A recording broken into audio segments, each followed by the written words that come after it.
चलिए स्टूडेंट्स, आज की क्लास में हम लोग एक्सरसाइज 6.2 के क्वेश्चंस को सॉल्व करने वाले हैं। तो आप लोग क्वेश्चन को देखिए क्या कह रहा है इसमें। आकृति में ए बी समांतर सी डी है, सी डी समांतर ई एफ है। तो यहाँ पे आप लोग चीज़ों को ध्यान से देखिए।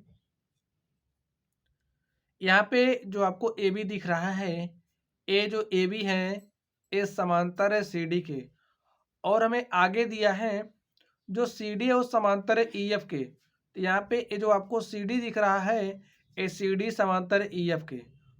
और देखिए क्या दे रहा है, y और z का अनुपात क्या है, 3:7 है। यहाँ पे y देखिए क्या है, y और z का जो अनुपात है वो कितना है, 3:7 है। तो हमें x का मान ज्ञात करना है, x यहाँ पे लिखा है, हमें इसका मान ज्ञात करना है। स्टूडेंट, इस क्वेश्चन को सॉल्व करने से पहले हम लोग एक कॉन्सेप्ट सीख लेते हैं और उसके बाद क्वेश्चन को सॉल्व करते हैं। तो चलिए हम लोग कॉन्सेप्ट सीखते हैं। तो कॉन्सेप्ट में चलिए आप लोग देखिए, आप लिख लीजिए जब कोई तिर्यक रेखा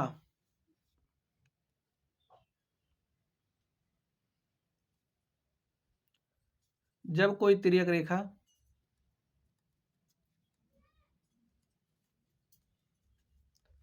तिर्यक रेखा दो समांतर रेखाओं को काट रही हो, दो समांतर रेखाओं को काट रही हो या विभाजित कर रही हो,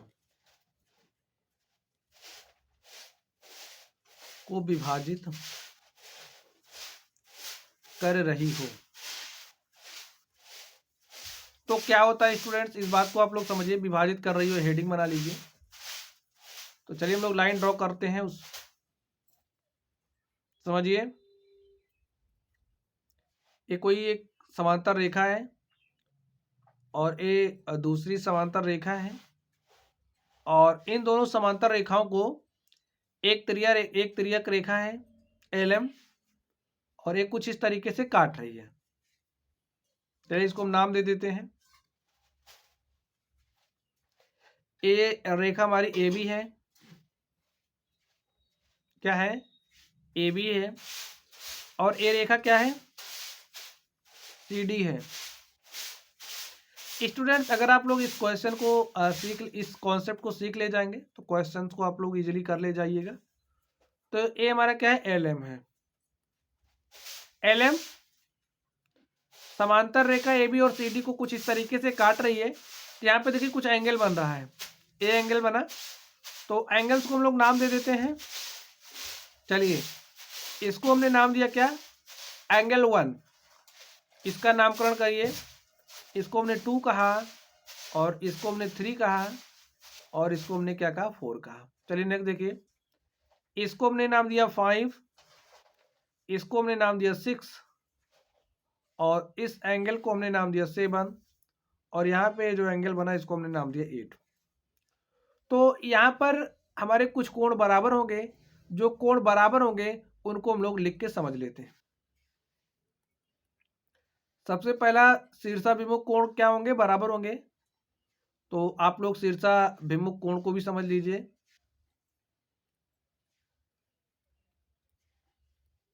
यहाँ पे देखिए शीर्षाभिमुख कोण क्या होता है, इसको भी आप लोग समझिए। जब कोई दो रेखाएं आपस में एक दूसरे को कुछ इस तरीके से काटती हैं, तो इनके जो शीर्षाभिमुख कोण होते हैं क्या होते हैं, बराबर होते हैं। देखिए इस तरीके के यहाँ पर जो एंगल बनेगा वो बराबर होगा इसके, और यहाँ पर जो बनेगा, यहाँ पे जो बनेगा वो बराबर होगा इसके। ये बात आप लोग समझ गए होंगे। चलिए यही बात यहाँ पे आप लागू करिए। देखिए कहाँ पे लागू हो रहा,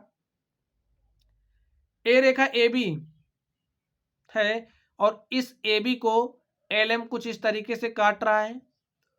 तो यहाँ पे शीर्षाभिमुख कोण कहाँ पे बना, देखिए ए वाला शीर्षाभिमुख कोण है, ए और ए, इनका जो एंगल है एंगल 1 बराबर हो जाएगा एंगल 3 के, क्योंकि शीर्षाभिमुख कोण है। तो लिख लीजिए एंगल 1 बराबर होगा एंगल 3 के। क्यों बराबर होगा, आप लोग समझ गए, क्योंकि शीर्षाभिमुख कोण है। अब यहाँ पे देखिए एंगल 2 का शीर्षाभिमुख कोण क्या है, एंगल 2 किसके बराबर होगा, आप लोग ध्यान से देखिए, एंगल 4 के। तो लिखिए एंगल 2 बराबर हो जाएगा एंगल 4 के। अब नेक्स्ट देखते हैं हम लोग।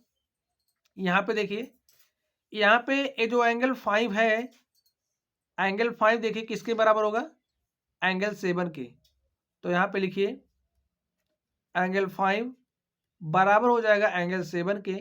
और नेक्स्ट देखिए यहाँ पे ये जो एंगल आपको 6 दिख रहा, ये एंगल 6 बराबर हो जाएगा एंगल 8 के। अगर कहीं से इस तरीके से आपको मिल रहा है तो आप लोग ऐसा कर देंगे, ठीक है, कर दीजिएगा। तो एंगल 6 बराबर हो जाएगा एंगल 8 के। चलिए इस तरीके से हमारा क्या हो गया, शीर्षाभिमुख कोण आप लोग समझ गए, इसमें क्या होंगे, बराबर होंगे। चलिए हम लोग संगत कोण की बात करते हैं, करस्पॉन्डिंग एंगल की बात करते हैं। देखिए संगत कोण क्या होंगे, संगत कोण भी बराबर होते हैं। संगत कोण, और इसका इंग्लिश आप लोग सीखना चाहते हैं लिख लीजिए करस्पॉन्डिंग एंगल। Corresponding angle. अब देखिए क्या हो जाएगा यहाँ पे, करस्पॉन्डिंग एंगल। चलिए कलर चेंज कर लें इसका। अब देखिए अगर हम लोग एंगल 2 के संगत कोण की बात करें तो एंगल 2 का संगत कोण क्या हो जाएगा, आप लोग ध्यान से सोचिए। एंगल 2 के संगत कौन है, एंगल 5 है। तो एंगल 2 का संगत कोण क्या हो जाएगा, एंगल 5 क्या होंगे, बराबर होंगे। एंगल 2 बराबर होगा एंगल 5 के। नेक्स्ट देखिए यहाँ पे आपको एंगल 3 दिख रहा है, एंगल 3 का संगत कोण क्या होगा, एंगल 8 होगा। तो यहाँ पे एंगल 3 हमारा एंगल 8 के बराबर हो जाएगा।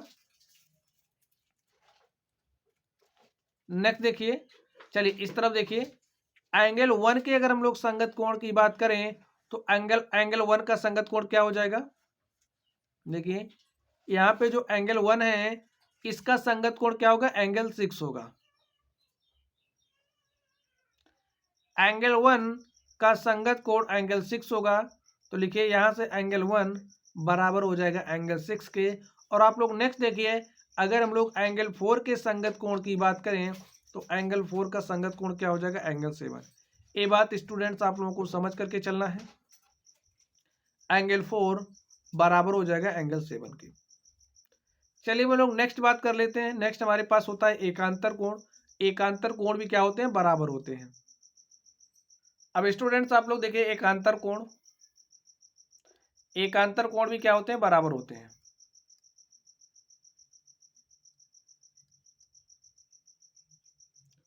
तो एकांतर कोण देखिए इसमें क्या हो जाएगा, कौन कौन एकांतर कोण होगा,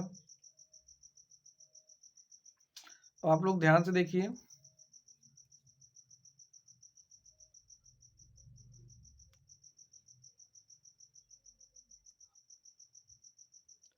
अब आप लोग यहाँ पे देखिए, अगर हम लोग एंगल 1 की बात करें तो यहाँ से देखिए ये जो एंगल 1 है, एंगल 1 का एकांतर कोण क्या होगा, देखिए यहाँ पे एंगल 1 है और इसका एकांतर क्या हो जाएगा, एंगल 8।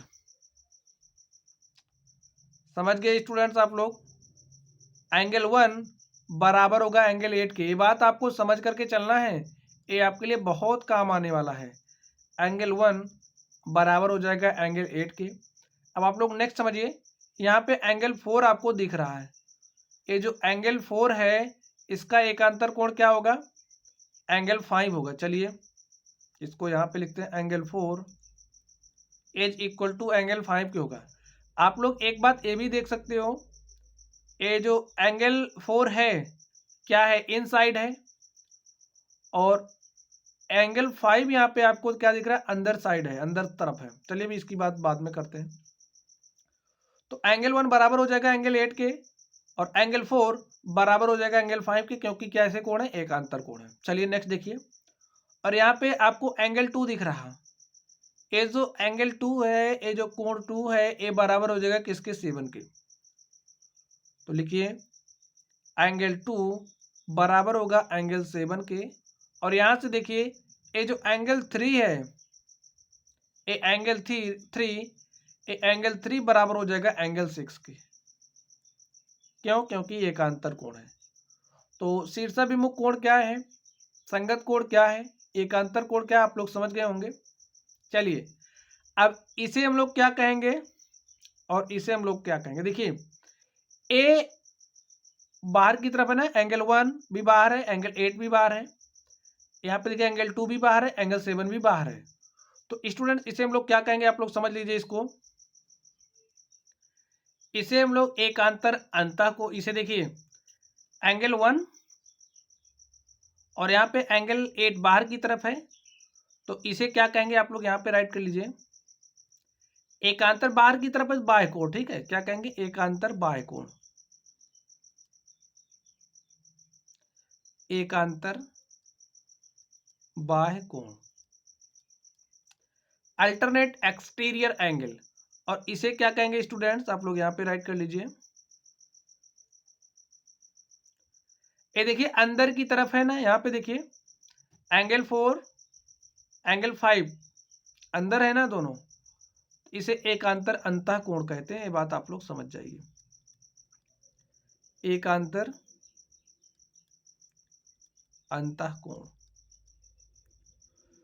तो स्टूडेंट्स इतनी बात आप लोग समझ गए होंगे, कुछ जरूरी बातों को और आप लोग समझ लीजिए, उसके बाद हम लोग चलते हैं क्वेश्चन पर।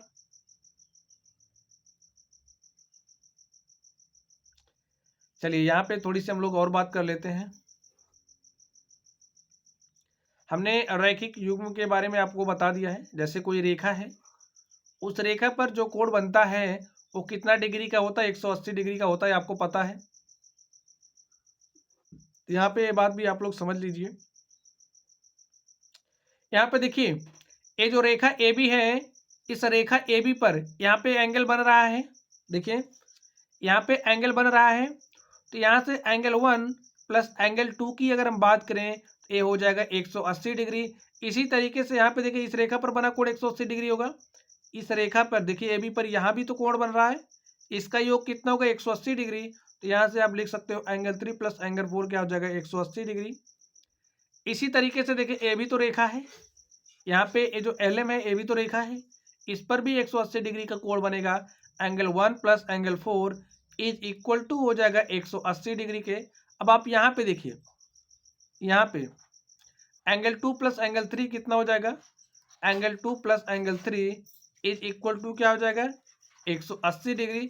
फिर अब आप लोग इसमें देखिए एंगल 5 प्लस एंगल 6 क्या हो जाएगा 180 डिग्री।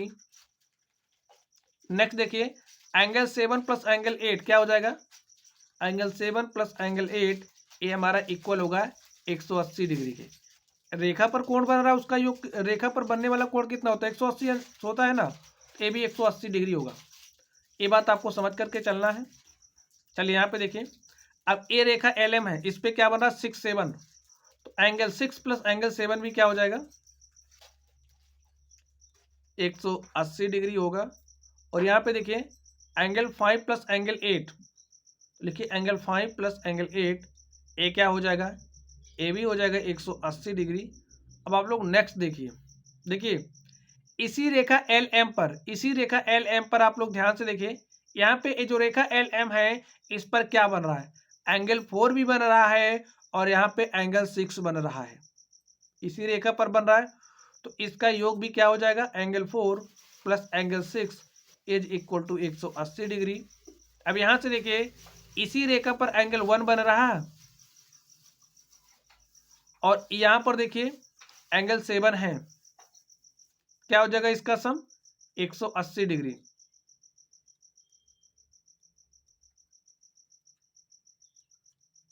इसी तरीके से स्टूडेंट आप लोग यहाँ पे भी देख सकते हो एंगल 2 और प्लस एंगल 5 करिएगा,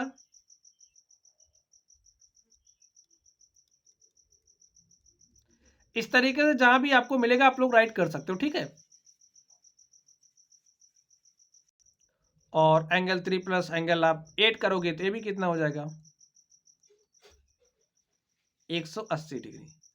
तो इस तरीके से स्टूडेंट अगर आपको कोई रेखा इस तरीके से दिख रही है और इस पर कुछ इस तरीके से एंगल बन रहा है, कुछ इस तरीके से बन रहा है, तो हमें पता होना चाहिए कि इस पर 180 डिग्री का कोण बनता है और इसी कॉन्सेप्ट का यूज करके हम लोग हल कर रहे हैं। यहाँ पे कुछ नहीं हो रहा, बस यही हो रहा है कि रेखा पर बनने वाला कोण 180 डिग्री होता है, यही हो रहा। चलिए अब लोग क्वेश्चन पे चलते हैं, कॉन्सेप्ट आप लोग सीख ही गए होंगे, तो चलिए आप लोग क्वेश्चन पे चलिए और देखिए क्वेश्चन में क्या कहा जा रहा है। अब आप लोग इन प्रश्नों को इजीली कर ले जाइएगा। क्वेश्चन देखिए स्टूडेंट्स, इसमें क्या कह रहा, आकृति में, यहाँ पे आकृति है, A B parallel C D है, हाँ C D parallel E F दिया है, और वाई जेड का अनुपात कितना दिया, देखिए वाई जेड 3:7 के अनुपात में। चलिए हम लोग इसको सॉल्व करते हैं।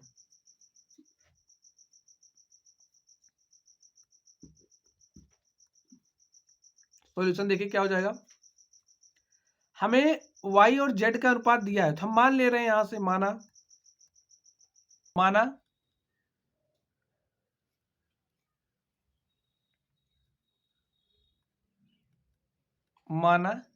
जो x y यहाँ पे देखिए y है, माना y क्या हो जाएगा 3x, और z क्या हो जाएगा, z हमारा हो जाएगा 7x। और स्टूडेंट्स यहाँ से आप लोग देखिए, यहाँ पे y इज इक्वल टू क्या है 3x है, तो यहाँ पे देखिए ये जो y हमारा 3x है, और देखिए ए वाई है, तो ए वाई हमारा किसके बराबर हो जाएगा, आप लोग सोचिए, यहाँ पे ये जो y आपको दिख रहा है ए बराबर हो जाएगा, यहाँ पे बराबर होगा कि नहीं होगा, ए वाला एंगल बराबर होगा इस वाले एंगल के, और ए एंगल क्या है y है, तो ए भी क्या हो जाएगा y हो जाएगा। चलिए अब हम लोग नेक्स्ट देखते हैं, अब आप देखिए यहाँ पे क्या हो जाएगा, अब ए एंगल y है, यहाँ पे देखिए ए एंगल y है, तो ए भी तो y हो जाएगा, ए भी y हो गया, और यहां से आप लोग फिर से देखिए, और ए वाला y है, तो ए भी क्या हो जाएगा y हो जाएगा। समझ गए आप लोग, तो यहां से देखिए y प्लस जेड क्या हो जाएगा, y प्लस जेड क्या हो जाएगा, y plus Z is equal to हो जाएगा 180 डिग्री, क्योंकि यहाँ पे देखिए रेखा पर कोण बन रहा है, और रेखा पर बनने वाले कोण का मान कितना होता है 180 डिग्री, रैखिक युग्म, रेखा पर बना कोण।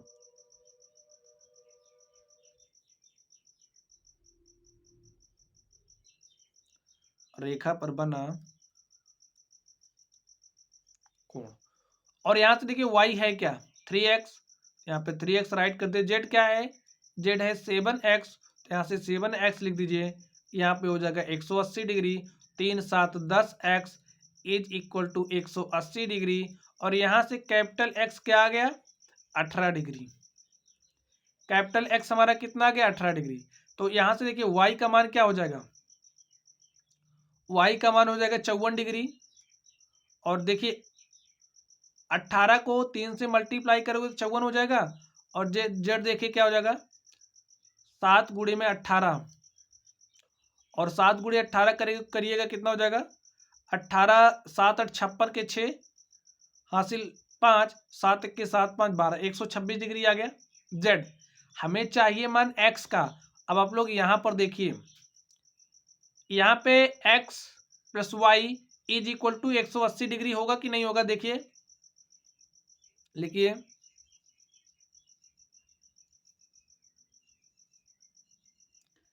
X plus Y is equal to 180 degree. यहाँ पे देखिए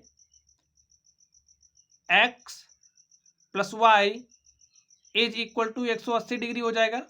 स्टूडेंट्स इसकी सुविधा के लिए आप लोग नाम भी ले सकते हो, यहाँ पे ओ लिख सकते हो, यहाँ पे ओ डैश लिख लेना।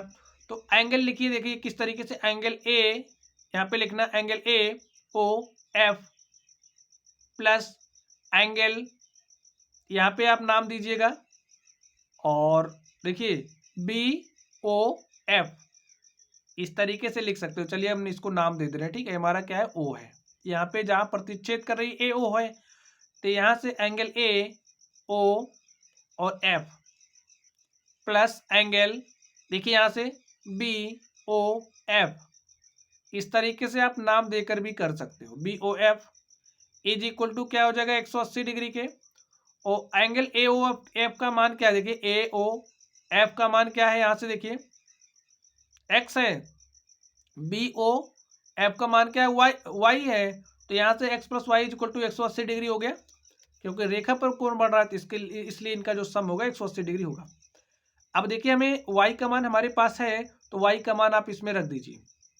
आप इसको समीकरण भी मान सकते हो, तो लिखिए y बराबर 54 डिग्री समीकरण 1 में रखने पर, समीकरण 1 में रखने पर क्या हो जाएगा, x plus 54 degree is equal to 180 degree, और यहाँ से x इज इक्वल टू क्या हो जाएगा 180 माइनस 54 कर दीजिए, तो घटाइए 10 में से 4 घटाइए, क्या हो जाएगा 6। चलिए लिखिए 10 में से 4 घटाया हमने 6 आ गया, और यहाँ पे क्या है 7, और 7 में से 5 गया 2, और यहाँ पे क्या है 1, तो लिख दीजिए कितना आ गया 126 डिग्री। x का मान क्या आ गया 126 डिग्री। तो स्टूडेंट इस तरीके से हमने इस प्रश्न को सॉल्व किया। आप लोग इसको मौखिक रूप से भी सॉल्व कर सकते हो। तो चलिए अब लोग अगले प्रश्न पर चलते हैं और देखते हैं हमारा अगला प्रश्न क्या है।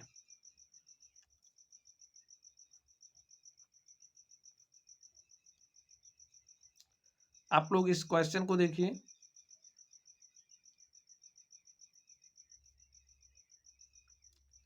आकृति में ए बी समांतर सी डी है। यहाँ पे देखिए ये जो ए बी है,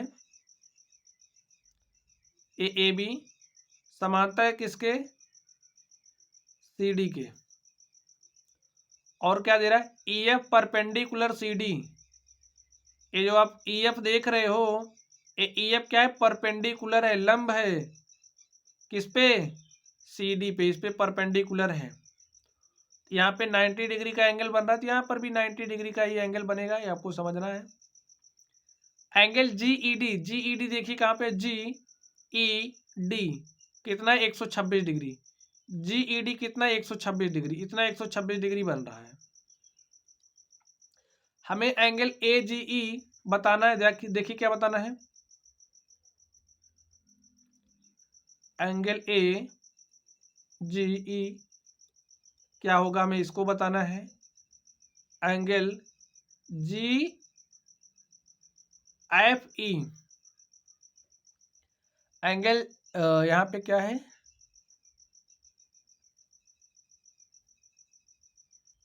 तो स्टूडेंट्स हमें एंगल जी ई एफ बताना है। ए है जी ई एफ क्या होगा, हमें इसको भी बताना है। और देखिए एंगल एफ जी ई क्या होगा, हमें इसको भी बताना है, एंगल एफ जी ई।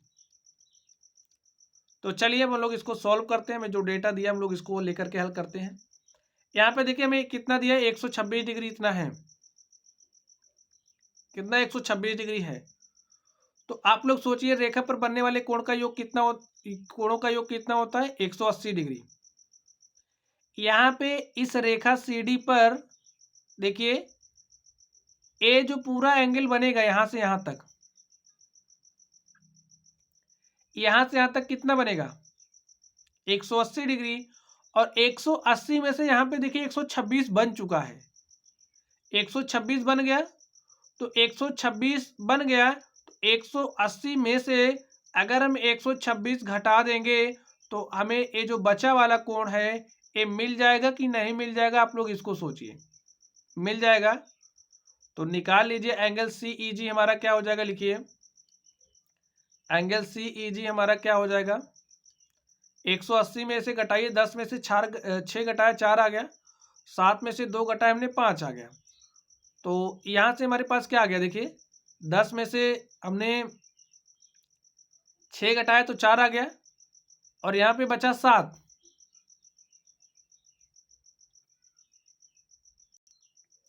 तो यहाँ पे क्या आ गया 54 आ गया। चलिए एंगल सी ई जी कितना आ गया 54, तो यहाँ पे राइट कर दीजिए, ए हमारा 54 हो गया। अब देखिए मैं ए जी ई, देखिए ए जी ई क्या हो जाएगा, एंगल ए जी ई, हमें ए वाला एंगल बताना है। देखिए ए जी ई, ए वाला एंगल बताना है। जो जो बताना है उसको भी आप लोग यहाँ पे राइट कर लीजिए। हमें ए वाला एंगल बताना है, ए जी ई, यहाँ पे कितना डिग्री का कोण बन रहा है।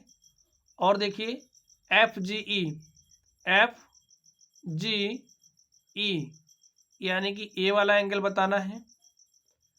अब देखिए नेक्स्ट स्टूडेंट्स, ये जो बीच में एंगल बन रहा है इसको आप लोग निकाल सकते हो नहीं निकाल सकते? इसको सोचिए, यहां से देखिए पूरा 126 बन रहा है, इतना कितना बना 54 डिग्री।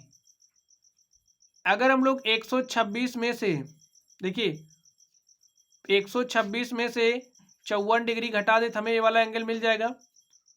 तो घटा दीजिए, देखिए हमें क्या चाहिए, ई यहां से देखिए एंगल जीईएफ क्या हो जाएगा, लिखिए angle GEF is equal to, यहाँ पे ध्यान से देखिए इतना पूरा 126 है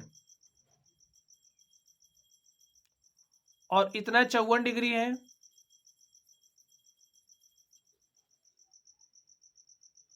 देखिए सॉरी स्टूडेंट्स, यहाँ पे 90 डिग्री से घटा लो ना, क्यों आप इसमें से घटाएंगे? देखिए यहाँ पे ये तो 90 डिग्री बन रहा है, ये 90 डिग्री बन रहा है और इसमें से आप 54 घटाइएगा तो 54 6 60 30 90 कितना आ गया 36 डिग्री। तो 90 डिग्री में से घटा दीजिए क्या 54 डिग्री, कितना हो जाएगा 54 6 60 30 90 36 डिग्री आ गया एंगल जीईएफ। जीईएफ कितना आ गया 36 डिग्री आ गया। अब आप लोग नेक्स्ट ध्यान से देखिए, यहाँ पे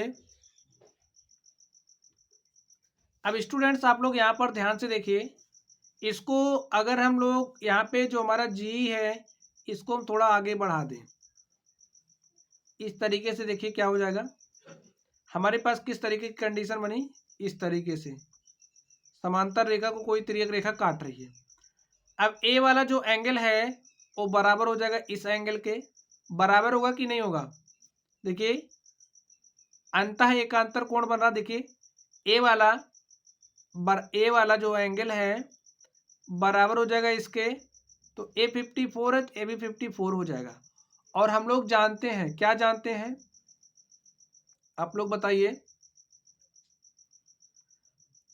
जो त्रिभुज होता है त्रिभुज के तीनों कोणों का योग कितना होता है 180 डिग्री।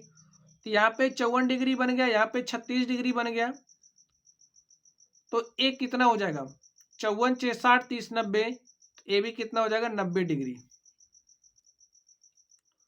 तो यहाँ से ये तो 90 है ही, आ ही गया है, लेकिन हमें चाहिए क्या था, आप लोग जो चाहिए उस पर फोकस करिए। हमें एंगल जीईएफ चाहिए, तो यहाँ पे देखिए जीईएफ हमारे पास क्या आ चुका है 36 डिग्री, और हमें क्या चाहिए एंगल एफ जीई, तो एंगल देखिए एफ जीई भी हमारे पास क्या आ चुका है 54 डिग्री, तो इसको भी राइट कर लीजिए angle F GE is equal to 54 degree. अब देखिए हमें क्या चाहिए एंगल ए जीई, ए यहाँ पे है, जी यहाँ पे है, ई यहाँ पे है, इसका मतलब हमें ए वाला एंगल चाहिए, ए वाला। चलिए कलर चेंज कर दें इसका, देखिए अब आपको ए वाला एंगल चाहिए, तो देखिए ए क्या है, ए क्या है एक रेखा है और इस पे क्या कोण बन रहा है, देखिए ए वाला बन रहा है ए जी ई, और क्या बन रहा है देखिए बी जी ई बन रहा है, तो दोनों का सम क्या हो जाएगा, देखिए एंगल ए जी ई हमारा क्या हो जाएगा, angle A G E is equal to क्या हो जाएगा, देखिए यहां से ए जी ई किसके बराबर हो जाएगा, इसका सम। चलिए 180 में से घटाना होगा किसको, इस 54 डिग्री को, तो 180 में से 54 डिग्री घटाएंगे कितना हो जाएगा 126 डिग्री। आप लोग समझ गए होंगे, तो लिख दीजिए angle A G E is equal to 126 degree. आप लोग इसको यहां से भी कर सकते थे, देखिए ए 54 डिग्री, ए भी 54 डिग्री, क्योंकि कैसा कोण है सोचिए और बताइए, अंतः एकांतर कोण, अंतः एकांतर कोण बराबर होते हैं। और यहीं से हम लोग ये भी बता सकते हैं कि ये देखिए ए रेखा है और इस रेखा पर कोण क्या बन रहा है, 54 डिग्री, और ए बन रहा है, तो इन दोनों का सम 180 डिग्री होगा। तो 180 में से आप 54 घटा दोगे तो ये भी मिल जाता। तो आप लोग इसको कई तरीके से सॉल्व कर सकते हो, जो भी तरीका आपको सुइटेबल लगे आप लोग उस तरीके से हल करना। चलिए, रूल्स मैंने आपको समझा ही दिया। चलिए हम लोग अगले प्रश्न पर चलते हैं और देखते हैं अगले प्रश्न का हल क्या हो जाएगा।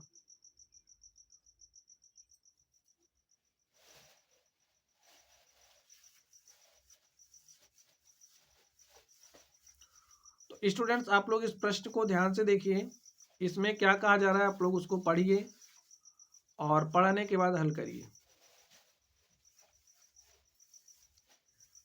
आकृति में यदि पी क्यू समांतर एस टी, यहाँ पे देखिए ये जो पी क्यू है, ये जो आपको पी क्यू दिख रहा है, इस समांतर एस टी के, पी क्यू एस टी के समांतर। तो चलिए हम लोग इसको थोड़ा सा ऐसे आगे आगे बढ़ा देते हैं। जब समांतर है ही तो इसको आप ऐसे आगे बढ़ा दो और एस टी को भी आगे बढ़ा ही दो, इससे इस पे कोई फर्क नहीं पड़ेगा। बढ़ा दिया हमने। चलिए यहाँ पे इसको भी हम आगे बढ़ा ही देते हैं।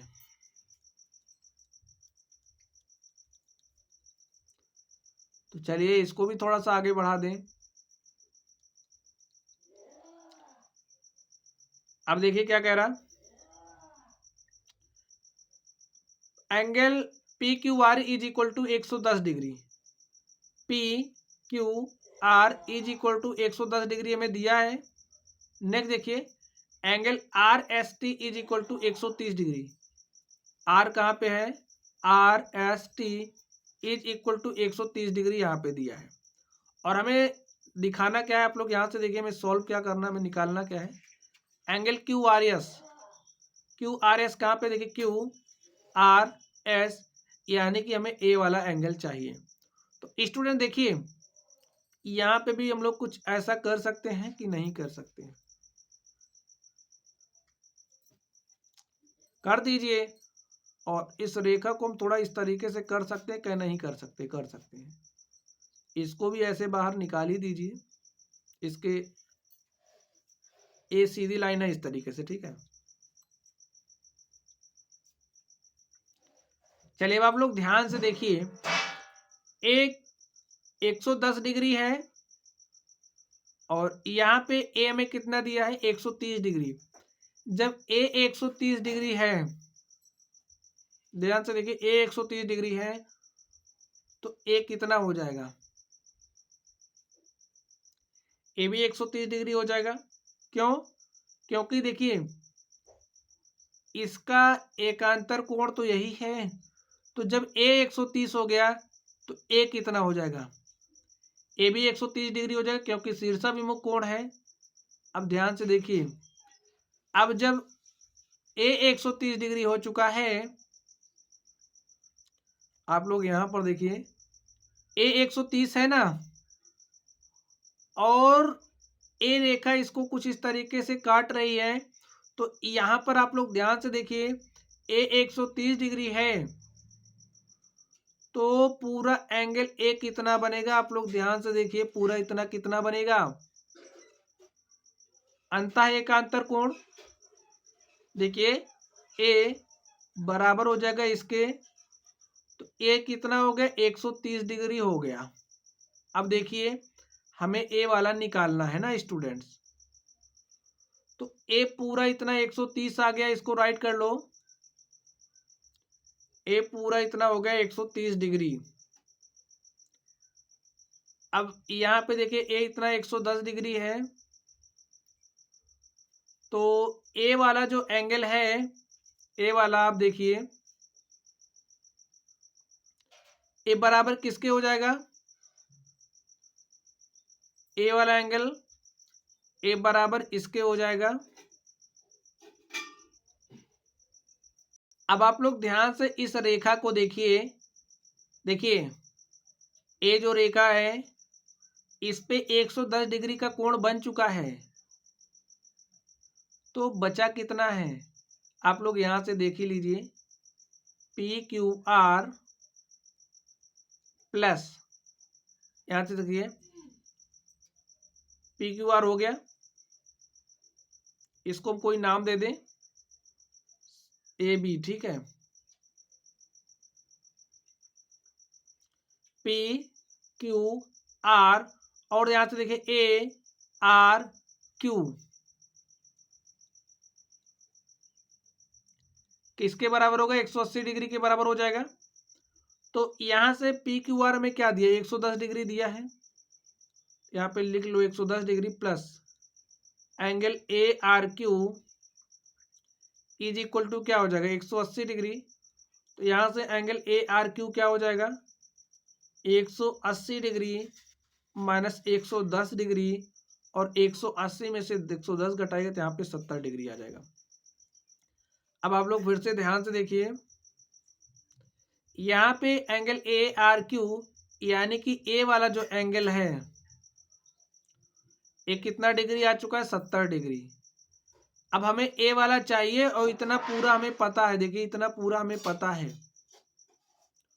तो 130 में से 70 घटाएंगे तो ये वाला पता चल जाएगा। तो ए एंगल क्या है, क्यू आर एस है, क्यू आर एस, देखिए क्यू आर एस ए वाला, क्यू आर एस, देखिए एंगल क्यू आर एस क्या हो जाएगा,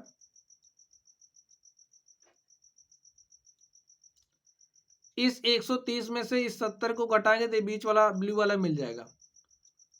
तो 130 degree minus 70 degree is equal to क्या गया, 60 डिग्री। देखिए 0 0 और 13 में से 7 घटाएंगे 6, यही हमारा क्या हो गया, एंगल क्यू आर एस हो गया। तो स्टूडेंट देखिए इस तरीके से हमने इसको सॉल्व कर लिया। आप लोग इसको बहुत ही जल्दी सॉल्व कर सकते हो। चलिए अब हम लोग अगले प्रश्न पर चलते हैं और देखते हैं अगला प्रश्न क्या है।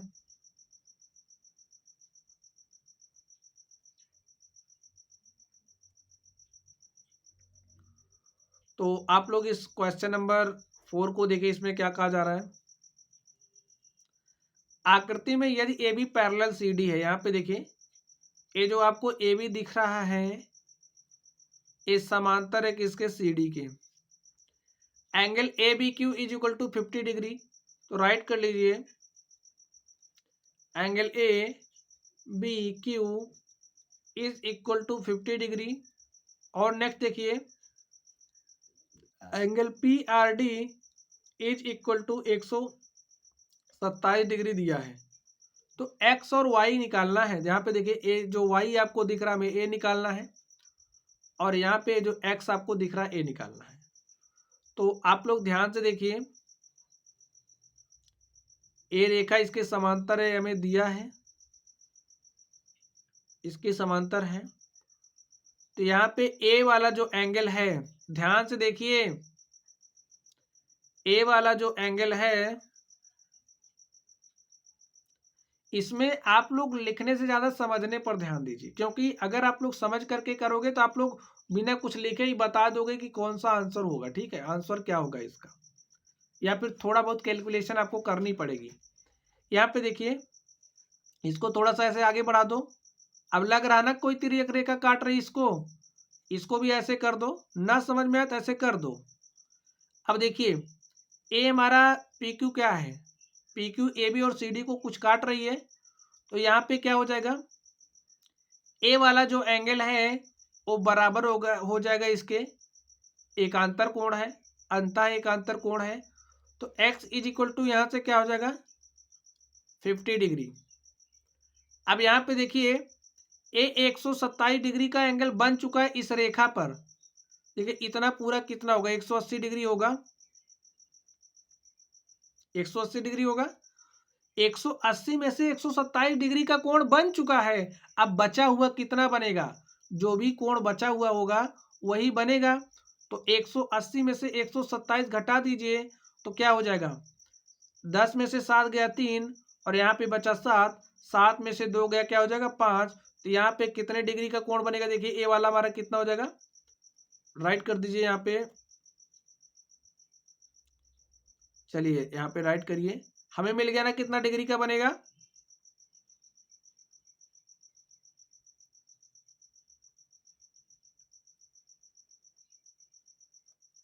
53 डिग्री। 53 डिग्री का बनेगा ना 127, यहाँ पे बन चुका, पूरा 180 बनता है, 180 में से हमने 127 घटा दिया तो हमारे पास 53 आ गया।